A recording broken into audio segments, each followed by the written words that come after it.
अस्सलाम वालेकुम दोस्तों, चेक करो जनाब जंगल विच में आया पिया है।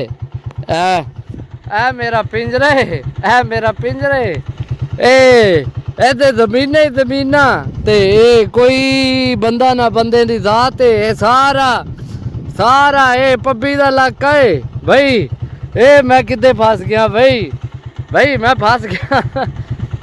इथे आके ना आगे दो रस्ते जा रहे, किधर ही किधर ते मैं रास्ता भूल गया भाई।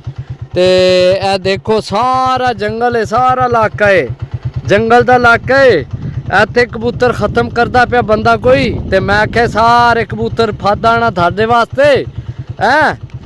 हाँ जी दोस्तों, चैनल की लाजमी सब्सक्राइब करना है जनाब, थोड़े वास्ते ही मेहनत है जनाब।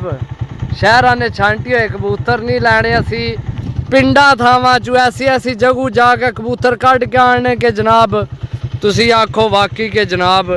बाकी मैं कोशिश करना कि नाल मोटरसाइकिल भी चलाइए। एक मिनट सब्र करो। हाँ जी दोस्तों, चेक करो जनाब जंगल ही जंगल। एक हाथ नाल मोटरसाइकिल चलाना भी इतने खाला जी का घर नहीं है भाई। ये देखो मैं ताड़े वास्ते कितों कबूतर लैके जा रहा। चेक करो जनाब, मैं जनाब जा रहा बिल्कुल जंगल विच।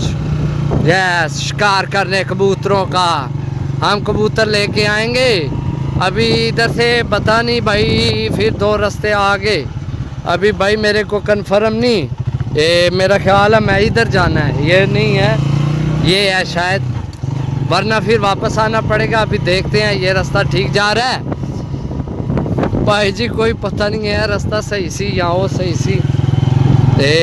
ओ पिंड आए जनाब, पब्बी विच ओ घर नज़र आए ने।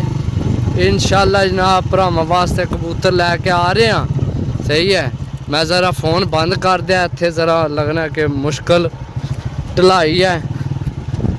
अल्लाह खैर अल्लाह खैर भाई जी, थोड़ी सोच है, यकीन करो। ओए किधर जा रहे और पता नहीं मैं सही जा रहा या गलत जा रहा भाई। शायद मैं गलत हो गया है ना, क्योंकि वो घर उस साइड तन शायद उधर आना सी। बाकी चलो देखने। ओ यारा मेरा लक दुहन ला पे, पिंजरा मेरे लक्के विच पैना है।